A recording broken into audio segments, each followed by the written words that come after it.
da penhora de dinheiro em depósito ou em aplicação financeira.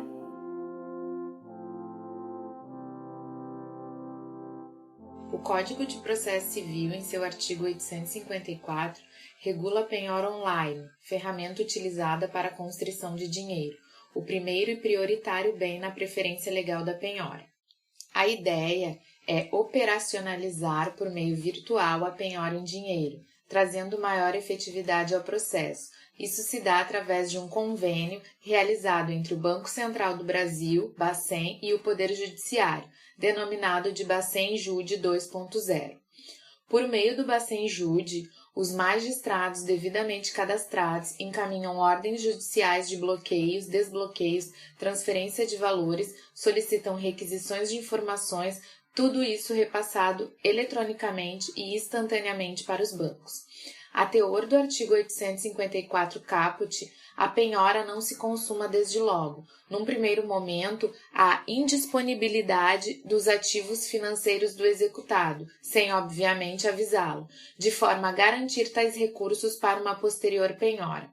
Trata-se de um primeiro ato, antecedente à concretização da penhora, que tem duas finalidades: evitar que o executado, na iminência de ter seus recursos penhorados, possa deles se desfazer e, ao mesmo tempo, oportunizar ao executado demonstrar, antes da consumação da penhora, que foram indisponibilizados valores em excesso ou mesmo que tais valores são impenhoráveis. No prazo de 24 horas a contar da resposta de ofício, o juiz determinará o cancelamento de eventual indisponibilidade excessiva. Tal determinação deverá ser cumprida pela instituição financeira em igual prazo. Realizada a indisponibilidade de ativos financeiros do executado, o mesmo será intimado por meio de seu procurador ou pessoalmente, conforme o caso, e terá o prazo de 5 dias para, querendo, instaurar incidente demonstrando que as quantias tornadas indisponíveis são impenhoráveis ou que a indisponibilidade recaiu sobre valores excessivos, ou seja, maior que o valor do título executado. Depois de ouvidas as partes, o magistrado decidirá o incidente e, se for o caso, determinará o cancelamento de eventual indisponibilidade irregular ou excessiva, cancelamento total ou parcial. Tal decisão deverá ser cumprida pela instituição financeira no prazo de 24 horas.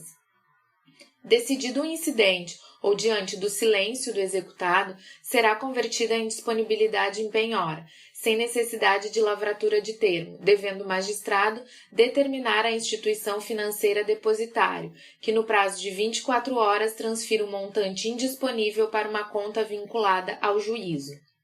Efetuado o pagamento da dívida por outro meio, o juiz determinará imediatamente por sistema eletrônico gerido pela Autoridade Supervisora do Sistema Financeiro Nacional a notificação da instituição financeira para que em 24 horas cancele a indisponibilidade. A instituição financeira será responsabilizada pelos prejuízos que causar ao executado em decorrência do descumprimento das ordens transmitidas por meio eletrônico, inclusive pela sua inércia em não atender ao comando de cancelamento da indisponibilidade de ativos financeiros no prazo de 24 horas. Para o jurista Leonardo Ribeiro, trata-se de responsabilidade objetiva, cumprindo ao executado, no entanto, demonstrar e comprovar o efetivo prejuízo. Ainda para o autor, a instituição financeira não responde tão somente perante o executado.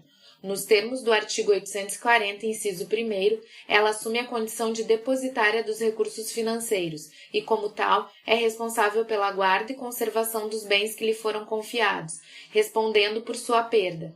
Dessa forma, sendo o dinheiro o bem que foi confiado à guarda da instituição financeira, se por qualquer razão o descumprimento ou atraso no cumprimento da ordem judicial causar perda deste numerário, permitindo ao executado por qualquer meio frustrar a ordem de indisponibilidade ou penhora, responderá o banco pela integralidade dos prejuízos causados ao exequente.